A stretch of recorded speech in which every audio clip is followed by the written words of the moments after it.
Assalamualaikum warahmatullahi wabarakatuh. Salam sejahtera untuk kita semua. Selamat pagi Sobat Sehat. Semoga kita semua dalam keadaan sehat selalu dimanapun berada dan selalu semangat untuk menjalani aktivitas hari ini. Hari ini, Rabu 31 Juli 2024, bertemu lagi dengan saya, Romeo Ronaldo, dalam podcast Bongens, obrolan generasi milenial sehat. Sobat Sehat, pada hari Minggu 28 Juli kemarin diperingati sebagai Hari Hepatitis Dunia. Momen ini diperingati untuk meningkatkan kesadaran masyarakat di seluruh dunia tentang penyakit hepatitis. Dalam rangka meningkatkan perhatian, kepedulian, dan pengetahuan tentang hepatitis, podcast kita pada kali ini mengusung tema Bersama Lawan Hepatitis Sekarang. Untuk pembahasan tersebut, sekarang saya sudah bersama dengan dua orang narasumber yang tentunya berkompeten di bidangnya masing-masing. Yang pertama ada Dr. Agustian Dwi Putra, SPPD. Beliau adalah dokter spesialis penyakit dalam di RSUD Sekayu. Selamat pagi, Dok. Selamat pagi. Sehat? Sehat, alhamdulillah. Alhamdulillah. Yang kedua juga bersama kita Ibu Maya Ratna Ekowati SKM. Beliau merupakan Katimker Pengendalian Penyakit Menular Dinas Kesehatan Kabupaten Musi Banyuasin. Selamat pagi, Bu Maya. Pagi. Sehat? Sehat, alhamdulillah. Oke. Baik. Nah, Sobat Sehat, jadi nantinya kita di sini akan membahas mengenai penyakit hepatitis. Jadi silahkan nanti semoga informasi ini bermanfaat bagi kita semua. Oke, langsung saja. Nah, untuk penyakit hepatitis itu sendiri apa itu, Dok? Jadi penyakit hepatitis adalah suatu penyakit inflamasi menyerang hati yang biasanya disebabkan oleh virus hepatitis itu sendiri. Ya. Nah, dan juga untuk macam-macam atau tipe-tipe hepatitis itu kan ada banyak ya, Dok ya. Nah, untuk di Indonesia sendiri itu yang paling banyak diderita oleh masyarakat itu hepatitis yang jenis apa nih, Dok? Atau Bu? Ya, jadi paling banyak itu di Indonesia itu hepatitis B. Ya, jadi hampir 66% dari seluruh jenis penyakit hepatitis yang ditemukan di Indonesia itu kebanyakan memang hepatitis B. Seperti itu, dan hampir 66% ya, dan lainnya baru didominasi oleh yang penyakit hepatitis C, kemudian D dan A, seperti itu. Oke.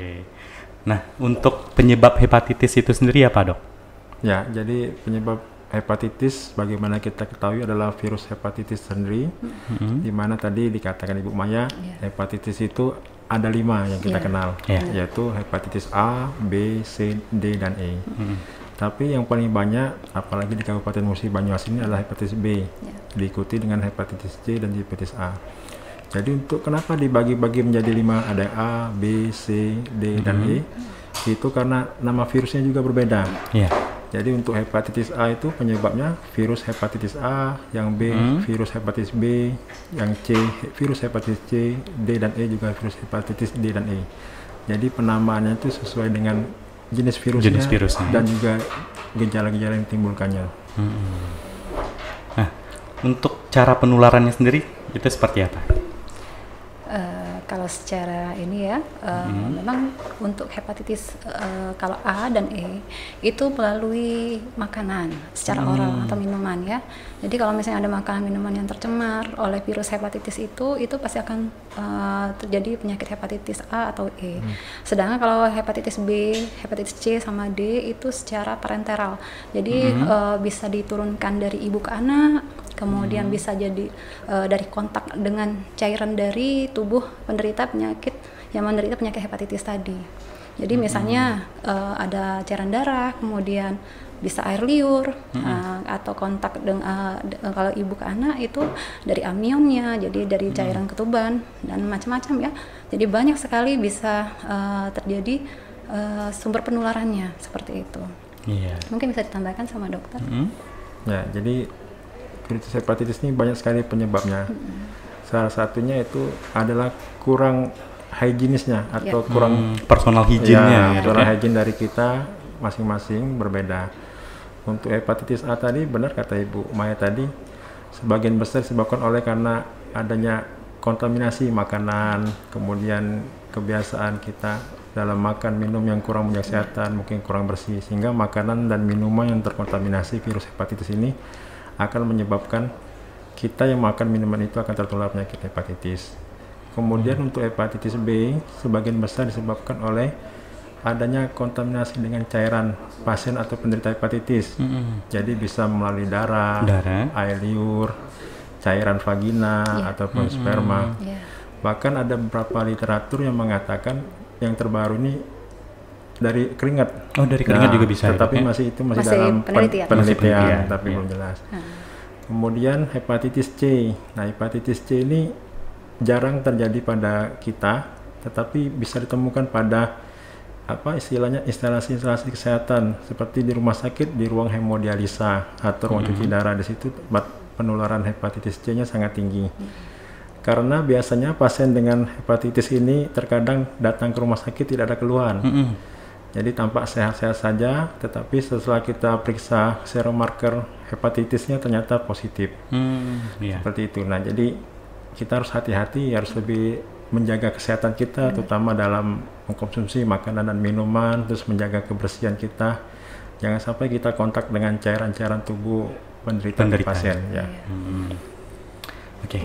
Nah, Dok, Bu Maya, mungkin masyarakat awam di sana ada juga mungkin yang menerjemahkan bahwasannya penyakit hepatitis ini lebih dikenal dengan istilah penyakit kuning. Benar. Ya, Dok, ya Bu Maya ya. Nah, jadi itu merupakan salah satu gejala juga dari penyakit hepatitis itu sendiri. Nah, kalau misalkan untuk yang gejala, ya misalkan bola matanya berwarna kuning atau mungkin kulitnya akan menguning. Nah, apakah itu gejala spesifik tersebut itu untuk semua jenis hepatitis atau hanya hepatitis tertentu? Ya, jadi untuk hepatitis itu gejalanya memang tidak khas. Terkadang pasien ini datang dengan hanya flu, demam, atau dengan mual muntah. Jadi yang perlu kita ketahui bahwa hepatitis ini terdiri dari 3 stadium. 3 stadium. Ya, ada istilahnya stadium praiterik. Nah, atau prahepatik itu belum ada kuning. Jadi pasien hanya mengeluh istilahnya flu-like syndrome. Datang demam, lemas, mual muntah, nafsu makan menurun. Kemudian itu terjadi biasanya pada 2-4 minggu pertama. Kemudian di atas 4 minggu sampai kurang lebih 1 bulan itu mulai timbul gejala ikterik atau gejala hepatik. Jadi mulai timbul mata kuning, kulit kuning, kemudian biasanya kalau buang air kecil, air kucingnya itu kuning pekat, seperti itu. Nah, itu sudah masa ikterik. Kemudian yang terakhir dia pada stadium post ikterik. Jadi dia pasien ini sudah menderita hepatitis kurang lebih di atas 3 bulan. Nah, itu bahkan tidak lagi kuning. Tampak tidak ada gejala keluhan pasien. Tetapi waktu kita periksa serum marker sudah hepatitisnya positif seperti itu. Nah, terus nih Dok, Bu Maya, kalau misalkan sudah ditemukan nih orang yang sudah positif, sudah diperiksa secara klinis misalnya Dok ya, terus sudah dinyatakan positif hepatitis, itu nanti tata laksananya seperti apa? Nanti biasanya itu dirujuk dulu ya Dok ya, kita ke dokter penyakit dalam dulu ya. Kalau misalnya ketemu, karena kita sering melakukan screening itu kalau di program nasional kan itu ada namanya triple eliminasi.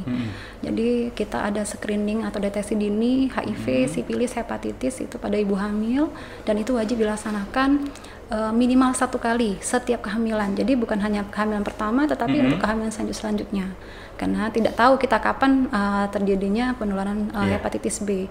Ibu hamil ini sangat rentan sekali kayak itu. Jadi hepatitis B ini juga kebanyakan karena menularnya dari ibu ke anak. Itulah kenapa pemerintah fokusnya ke situ, fokusnya untuk di ibu hamil ya. Nah, jadi memang kalau misalnya ada yang positif itu biasanya dirujuk dulu karena ke dokter penyakit dalam, kita pantau dulu ya dokter ya, pantau dulu bagaimana keadaan dari pasien kita, itu siapapun itu sudah diperiksa, nanti juga diperiksa mungkin SGOT segala macam ya dokter ya. Nanti kalau misalnya memang perlu dirujuk itu kita ke RSMH. Kalau untuk di Provinsi Sumatera Selatan, rumah sakit rujukan kita itu adanya untuk yang hepatitis ya, tata laksana hepatitis itu masih di RSMH. Jadi kalau di Rumah Sakit Sekayu kita hanya melakukan pemeriksaan dan pemantauan untuk memantau kondisi pasien dulu ya Dok ya. Mungkin bisa tambahkan. Ya, jadi menambahkan. Jadi setiap pasien yang kita ada kecurigaan menderita hepatitis atau penyakit kuning, itu di rumah sakit kita di Sekayu kita lakukan screening. Pertama kita periksa dulu serum marker hepatitisnya untuk menentukan ini hepatitisnya hepatitis apa, A, B, C, D atau E. Setelah diketahui hepatitisnya, kita juga periksa serum marker fungsi hatinya. Kita lihat apakah hepatitis ini sudah membuat gangguan pada fungsi hatinya. Jadi dicek laboratoriumnya, biasanya bilirubinnya kita cek, SGOT, SGPT yang kita cek, kita lihat. Kemudian hepatitis ini tidak seperti penyakit yang lain. Biasanya kalau sudah positif suatu penyakit akan kita obati, tidak. Tapi kita lihat apakah sudah menimbulkan keluhan, gejala, atau pasiennya sudah terjadi gangguan hati. Nah, apabila pasien ini dalam pemisahan fungsi hati tadi, SGOT-SGPT-nya normal, bilirubin normal, kemudian keluhan tidak ada, jadi kita tidak perlu buru-buru diobati. Tetapi kita cukup melakukan istilahnya promosi kesehatan, peningkatan daya imun. Jadi dengan cara menjaga hygiene kita dalam makan minum, banyak asupan nutrisi dan cairan. Nah, kemudian yang kedua, kita lakukan pemantauan pemisahan fungsi hati tadi selama 3 bulan atau 6 bulan sekali kita cek ulang. Kemudian bagaimana dok setelah kita lakukan pemisahan, oh ternyata fungsi hatinya meningkat, terjadi gangguan fungsi hati. Nah itu tadi kita rujuk ke RSMH, jadi kita periksa viral load-nya. Dengan cara kalau hepatitis B itu HBV DNA, kalau yang hepatitis itu HCV RNA. Dan pemeriksaan itu adanya cuma di RSMH. Adanya cuma di RSMH. Nah, sudah kita periksa itu kita lihat apakah viral load-nya tinggi meningkat. Kalau viral load-nya tinggi meningkat, itu sudah pasti kita harus lakukan pengobatan, pemberian antivirus. Nah, antivirus juga untuk di RSUD Sekayu ataupun di Musi Banyuwangi ini belum ada. Jadi tetap kita untuk pengobatan dan tata laksana lanjutan hepatitis B atau C dan hepatitis lainnya kita rujuk ke RSMH. Nah, terus kalau misalkan untuk yang penderita hepatitis ini, Bu Maya dan juga dokter, itu kalau misalkan dalam hal pengobatannya itu apakah ditanggung pemerintah atau tidak? Ya, itu ditanggung pemerintah. Karena masuk program nasional. Masuk program nasional seperti itu. Tapi mungkin ada tambahan. Yang pasti pengobatannya tetap kita akan berikan antivirus, tetapi antivirus juga ini berbeda untuk tiap jenis hepatitis. Kalau di RSMH saya pernah ketemu pasiennya hepatitis B diberi obat antivirus, kemudian hepatitis C juga ada diberi obat antivirus. Obatnya hampir sama jenisnya, golongannya dengan obat HIV, sama-sama antivirus, cuma dalam pemakaiannya dan pengobatannya itu cara meminumnya durasinya berbeda. Kemudian selama mengkonsumsi obat juga kita tetap harus memantau hasil laboratorium, karena dalam pemberian obat ini terkadang ada timbul efek samping. Dan biasanya juga terkadang pasien cenderung anemia selama konsumsi obat, jadi tetap kita lakukan pemantauan dalam pengobatan seperti itu. Nah, untuk yang hepatitis ini, dok, kalau misalkan suatu pasien sudah dinyatakan hepatitis, nah apakah itu nanti di kemudian harinya bakalan memicu terjadinya penyakit-penyakit lain atau komplikasi lain atau tidak? Ya, jadi kalau kita sudah mendiagnosa suatu pasien dengan hepatitis, kemudian seperti tadi kita lihat viral load-nya meningkat, apakah sudah jadi gangguan hati, maka kita harus wajib waspada. Yang kita lakukan dari hepatitis ini yaitu bila terjadi komplikasi terutama pada gangguan hati, biasanya menyebabkan sirosis hepatis, bahkan bisa menyebabkan suatu keganasan atau hepatoma, kanker, kanker hati. Nah, jadi itu yang kita lakukan komplikasinya seperti itu. Biasanya komplikasinya terjadi pada pasien atau penderita yang kurang menjaga hygiene-nya, kemudian tidak pernah kontrol ke rumah sakit, kemudian kalau ada obat tidak pernah minum, nah itu yang berbahaya komplikasinya seperti itu. Oke, nah Bu Maya, kalau misalkan untuk pencegahan dari hepatitis sendiri itu bagaimana? Ya seperti tadi kan pencegahan kita utamanya itu di pelaksanaan PHBS. Ya perilaku hidup bersih dan sehat. Jadi ya pasti menjaga kebersihan perorangan, misalnya cuci tangan pakai sabun seperti itu. Terus ya istilahnya menjaga kesehatan lingkungan, tidak BAB sembarangan karena itu juga bisa menjadi sumber pencemaran dari makanan minuman kita. Seperti itu. Kemudian kalau misalnya untuk kita sebagai pencegahan itu juga pertama jangan sampai kontak dengan pasien hepatitis. Kalaupun untuk tenaga kesehatan, kalau misalnya kita membantu persalinan itu gunakan APD lengkap. Jadi kita alat perlindungan dirinya juga harus lengkap. Seperti itu. Jadi untuk mencegah jangan sampai kita ada kontak dengan cairan tubuh dari penderita hepatitis. Sebelumnya juga kita harus lakukan screening juga atau deteksi dini. Jadi yang misalnya ada ibu hamil mau melahirkan itu baiknya kita lakukan screening kembali untuk HIV, sifilis, hepatitisnya. Seperti itu. Dan Yang pasti ada juga kita lakukan vaksinasi. Oh, vaksin. Ya, jadi kalau vaksinasi kalau untuk hepatitis A ini masih berbayar ya dok ya, masih masih berbayar. Tapi kalau untuk hepatitis B itu sudah ditanggung oleh program pemerintah. Jadi sudah secara nasional memang wajib dilaksanakan di seluruh Indonesia.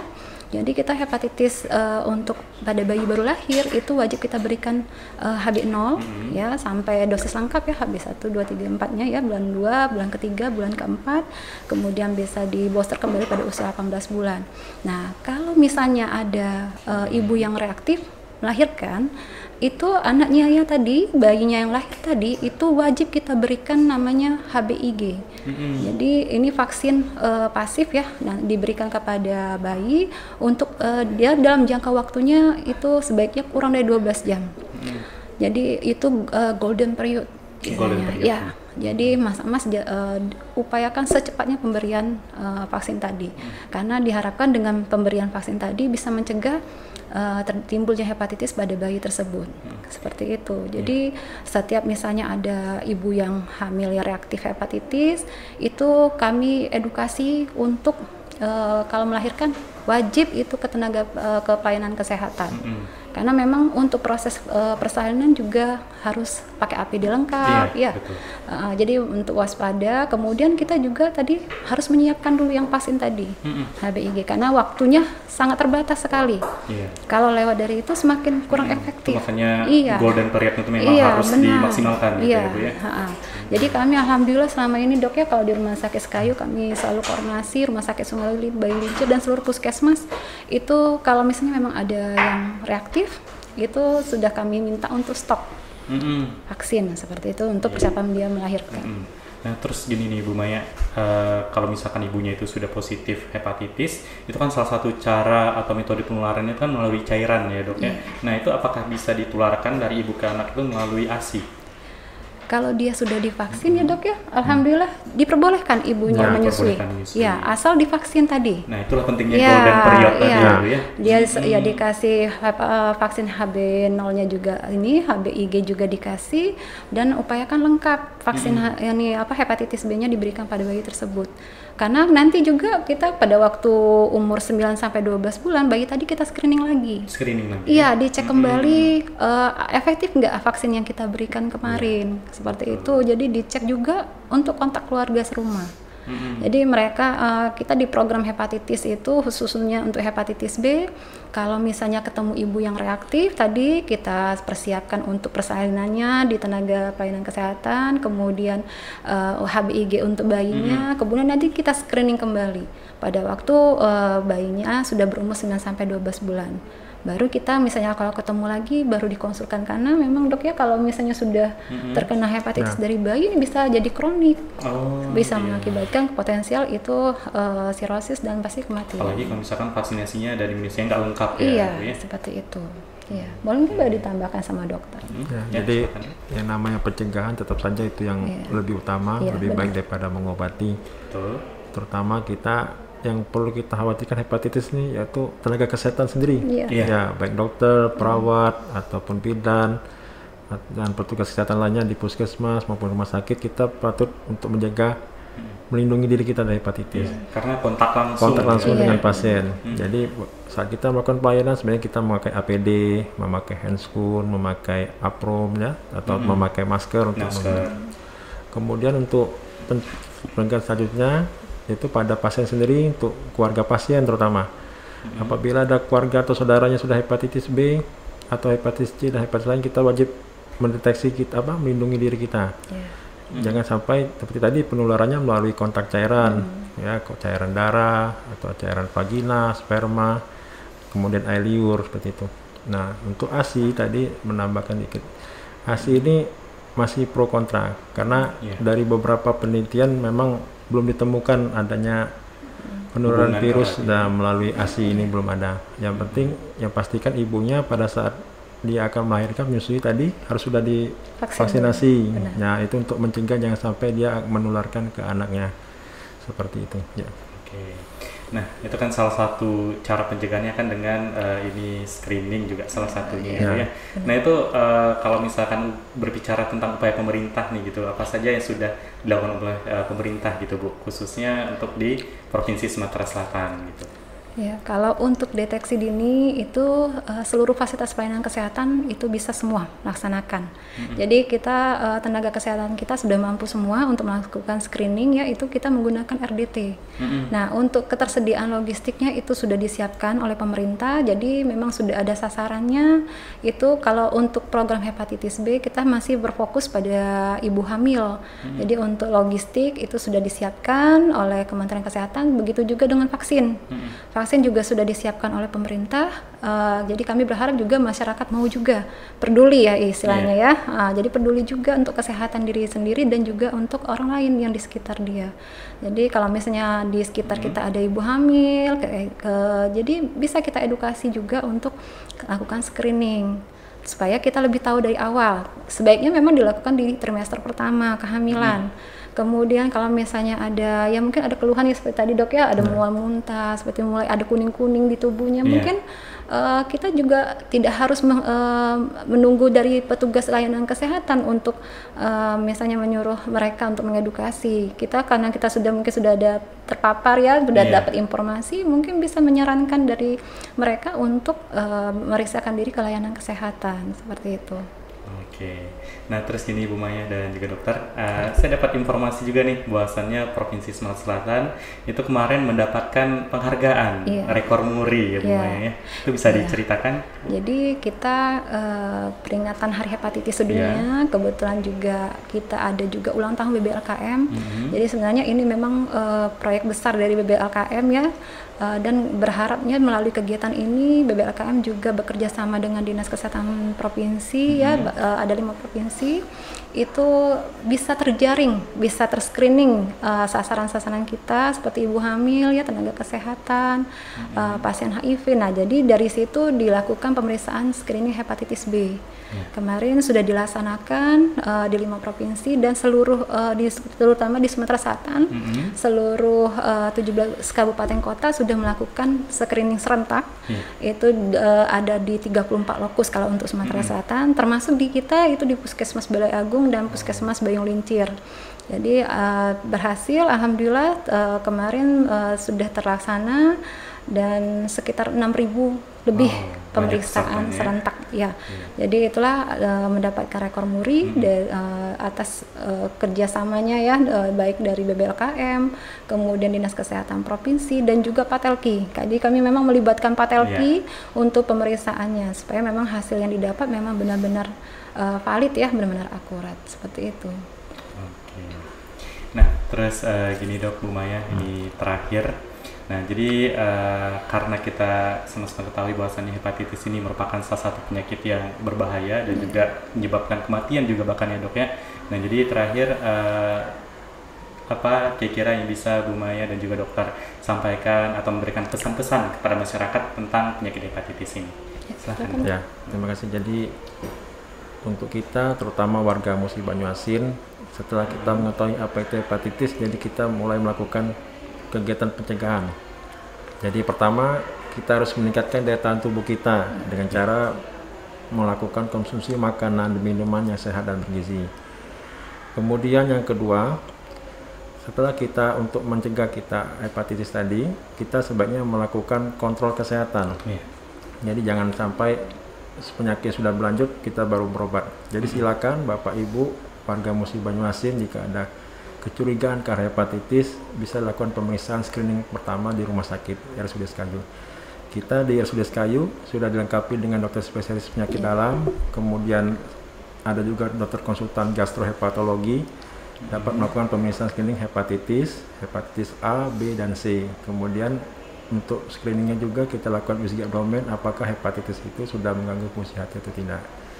Kemudian yang ketiga terakhir, apabila kita sudah positif hepatitis B, C, atau A, itu jangan sampai kita patah semangat atau sedih gitu, stres. Nah itu yang lebih bahaya tuh kalau kita stres itu akhirnya menurunkan daya tahan ya, tubuh, iya. menurunkan daya tahan tubuh, tidak mau makan obat dan minum.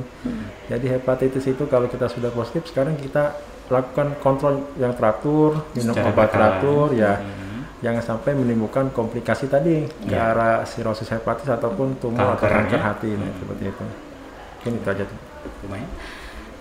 Karena saya dari program ya, Iya. jadi untuk saat ini karena memang fokus sasaran kami ini untuk ibu hamil, kami anjurkan ya, kami sampaikan kepada masyarakat Musi Banyuasin, jika ada anggota keluarganya atau tetangganya, mungkin masyarakat di sekitar ya, itu ada ibu hamil, sarankan dia untuk periksa kehamilannya, itu sesuai dengan jadwal ya, dan pastikan sudah screening HIV, sifilis, dan hepatitis minimal 1 kali dalam setiap kehamilan. Jadi wajib kita laksanakan supaya apa?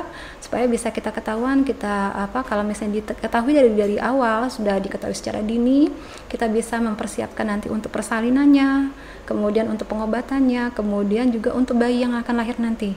Jangan sampai nanti bayi yang lahir itu terinfeksi juga dengan hepatitis. Jadi kasihan di generasi kita, mudah-mudahan dengan adanya screening di awal ini, screening pada ibu hamil ini, generasi emas kita tidak akan banyak terjadi kecacatan atau kesakitan yang harus ditanggung oleh semua ya, bukan hanya untuk keluarga itu sendiri, tapi juga untuk pemerintah, untuk masyarakat sekitar juga, dan juga untuk di pemerintahannya. Jadi jangan takut kalau misalnya hasilnya positif, kita masih ada solusi. Jadi masih bisa kita lakukan pencegahan, jangan sampai anak-anak kita nanti lahirnya terinfeksi hepatitis. Jadi semangat, jaga kesehatan mulai dari diri sendiri ya, jaga kebersihan lingkungan, PHBS tetap diterapkan. Nah, sobat sehat semuanya yang menyaksikan ataupun yang menonton podcast ini.